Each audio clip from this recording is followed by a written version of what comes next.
नमस्कार भाई लोग, कैसे हैं आप लोग। तो आज के इस वीडियो में एक बार फिर से मैं आपका बहुत ही ज़्यादा स्वागत करता हूं आपके ही अपने चैनल टेक्निकल ट्रेडर में। तो देखिए, बात करेंगे यस बैंक की। यस बैंक के एमडी एंड सीईओ ने बहुत ही बड़ी बातें यहां बताई हैं। कौन कौन सी वह बातें हैं जिससे काफ़ी हमें इंकरेजमेंट, काफ़ी हौसला अफजाई होती है कि यस बैंक में बिल्कुल हमें जो है इन्वेस्टेड रहना चाहिए। बिल्कुल भी यहाँ पर चिंता करने वाली बात नहीं है। कौन से यह बातें, सारा कुछ समझेंगे इस वीडियो में। तो रिक्वेस्ट एक ही रहेगी कि यदि यह वीडियो आप लोग को अच्छी लगे तो लाइक ज़रूर करें। लेटेस्ट और जेन्युइन इन्फॉर्मेशन पाने के लिए चैनल को भी सब्सक्राइब कर ले, बेल आइकन को भी हिट करें। तो चलिए वीडियो को आगे बढ़ाते हैं। तो यहाँ पर आप देख सकते हैं, जैसा कि आर्टिकल निकल कर आ रही है, इकोनॉमिक टाइम्स के ऊपर यह खबर आई है। और यहाँ आप देख सकते हैं कि दिसंबर के बाद से जो एसेट क्वालिटी है लगातार उसमें सुधार होते हुए नज़र आ रहा है। तो देखिए, बातें तो बहुत यहाँ पर की गई हैं, एक एक करके हम इन बातों को समझेंगे भी। देखिए, आज की यदि बात कीजिए, आज यस बैंक में भी हल्की गिरावट हमें देखने को मिली है। तो ओवरऑल आज जो है गिरावट देखने को मिल रही है, जिसका इम्पैक्ट आपको यस बैंक के ऊपर भी देखने को मिला है। लेकिन एक चीज़ यह भी है कि जिस तरह से इसके Q1 के रिजल्ट्स आए हैं और रिजल्ट्स आने के बाद जिस तरह से अभी यह परफॉर्म कर रही है, बहुत ज़्यादा आश्चर्य या फिर चौंकने वाली कोई बात नहीं है। क्योंकि जैसा कि मैं आप लोगों को 2 दिनों से बताने की कोशिश कर रहा हूं कि प्रॉफिट ज़रूर आए हैं, लेकिन जिस तरह से प्रॉफिट दिख रही है उस तरह से बाकी जो रेवेन्यू वगैरह हैं उसमें बहुत तेज़ी या फिर बहुत बड़ी उछाल नहीं आई है। जिसके कारण कि जो है स्टॉक है, जो कि एक बार 14 रुपये 10 पैसे का हाई कल इसने बनाया था परसों, उसके बाद जो है फिर से स्टॉक जो है वह अपने उस लेवल पर आ गई है। लेकिन चिंता करने की बात नहीं है। क्यों नहीं है, आइए समझते हैं। देखिए, प्रशांत कुमार ने जो बातें बताई हैं उसमें उन्होंने बताया कि जो Q4 के रिजल्ट्स थे, Q4 के रिजल्ट्स में हेवी लॉस हुआ था। लगभग 3700 करोड़ के आसपास लॉसेस हुए थे। 5000 से ऊपर 5200 करोड़ के आसपास प्रोविजंस रखे गए थे।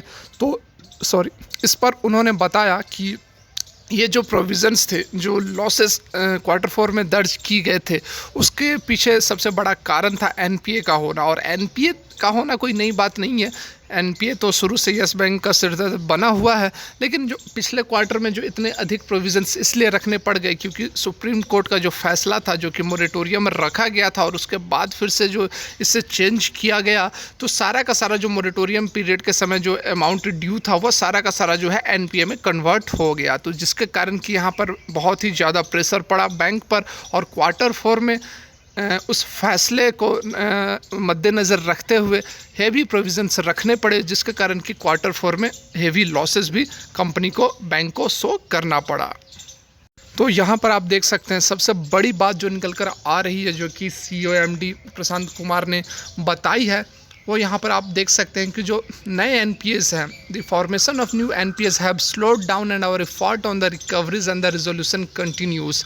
देखिए, यहाँ पर बताया जा रहा है कि जो नए एनपीए हैं, जो नए नॉन परफॉर्मिंग एसेट्स हैं, उसमें लगातार जो है गिरावट होते हुए नज़र आ रही है। जिसके कारण कि यहाँ पर कोई भी फ्रेश एनपीए है वह जनरेट नहीं हो रही है, रिकवरी हो रही है, रेजोल्यूशंस हैं। तो जिसके कारण कि ये दोनों जो है एनपीए को न्यूट्रलाइज कर दे रही है और नए एनपीए निकल कर नहीं आ रही है, जो कि एक बहुत बड़ी बात है। बैंक का सबसे बड़ा जो सिरदर्द है वह एनपीए है, नॉन परफॉर्मिंग एसेट्स। जो पुराने एनपीए हैं उसे रिकवर करने का काम चल रहा है और नए एनपीए हैं वह काफ़ी अब स्लो होते जा रहे हैं, जो कि एक बहुत ही पॉजिटिव बात है। और आने वाले समय में लॉन्ग टर्म में इसका आपको इफेक्ट जरूर देखने को मिलेगा यस बैंक पर।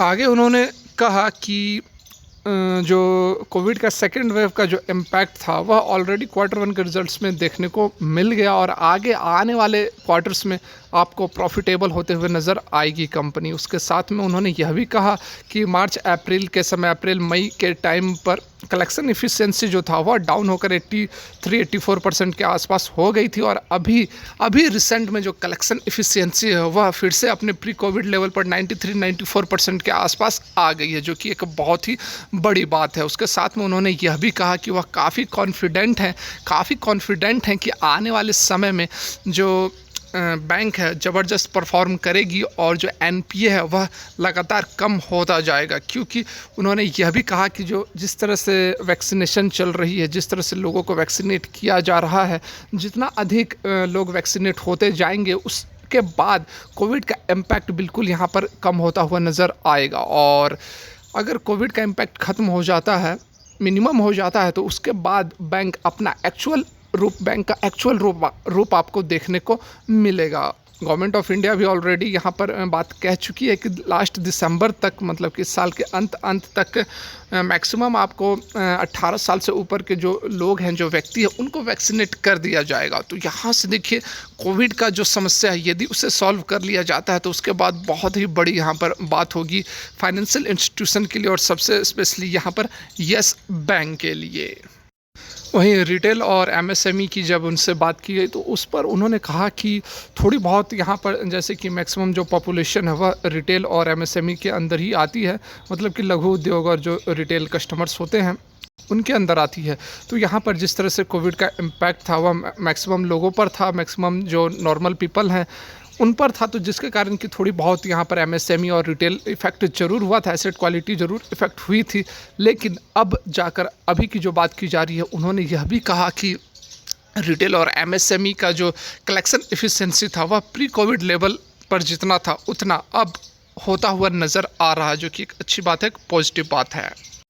वहीं कॉरपोरेट साइड के बारे में जब उनसे पूछा गया तो उन्होंने कहा कि कॉरपोरेट साइड में भी, मतलब कि जो बड़े उद्योगपति होते हैं उनको भी यहाँ पर जो है एसेट क्वालिटी है वह अब इम्प्रूव होते हुए नज़र आ रही है। और उन्होंने यह भी कहा कि मैं बहुत ही ज़्यादा होपफुल हूँ कि जिस तरह से सिचुएशन ठीक होते जाएंगे, जिस तरह से कोविड वगैरह कम होते जाएंगे, तो रिकवरी और भी होगी और जो एसेट क्वालिटी है वह आने वाले समय में और भी अच्छी होते जाएगी।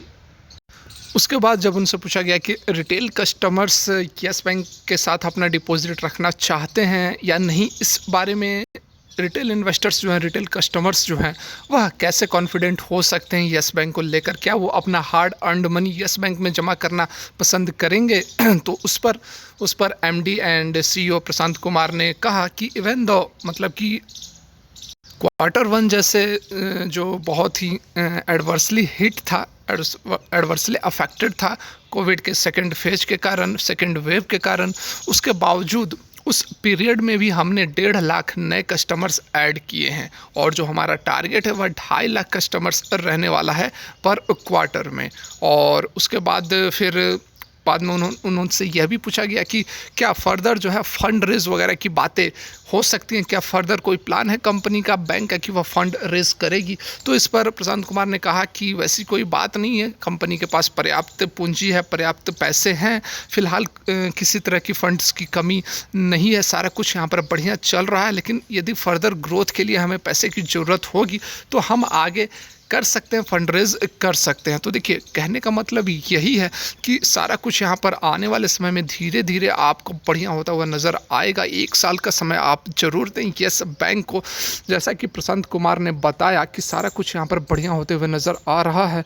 और सबसे बड़ी जो समस्या है कोविड के कारण, देखिए जब से यस बैंक का बेल आउट हुआ है, जब से यस बैंक को बचाया गया है, उसके बाद से ही लगातार फर्स्ट वेव आ गई, सेकंड वेव आ गई। इतनी एडवर्स सिचुएशन के बावजूद यस बैंक जो है ठीक ठाक यहाँ पर सर्वाइव कर रहा है, यह एक बहुत बड़ी बात है। और आप सोचो कि यदि बिल्कुल यहाँ पर कोई भी कोविड नहीं होती तो फिर आज के डेट में यस बैंक कहाँ पर होती। और एक्सप्लेन और एज्यूम कर लो, एज्यूम क्या, बिल्कुल ये फैक्चुअल बात है कि दिसंबर के इस साल के अंत तक मैक्सिमम जो लोग हैं उनको वैक्सीनेट कर दिया जाएगा। तो जब कोविड का कोई इम्पैक्ट नहीं रहेगा तो उसके बाद आप सोचो कि किस तरह से यस बैंक रिकवर कर सकती है। तो फेथ बनाए रखें, बहुत ज़बरदस्त आपको टारगेट देखने को मिल सकते हैं। 1 साल 1.5 साल कोविड ख़त्म होने के 1 साल के बाद तक, मतलब कि 2021 चल रहा है, 2022 में आपको बढ़िया शानदार रिटर्न कंपनी दे सकती है। तो आज के लिए वीडियो यहीं तक। कोई भी इन्वेस्टमेंट करने से पहले अपने फाइनेंशियल एडवाइजर से भी कंसल्ट कर लें, क्योंकि यह एजुकेशन पर्पज़ के लिए वीडियो है। वीडियो देखने के लिए बहुत बहुत धन्यवाद। ईश्वर करे आपका दिन मंगलमय हो।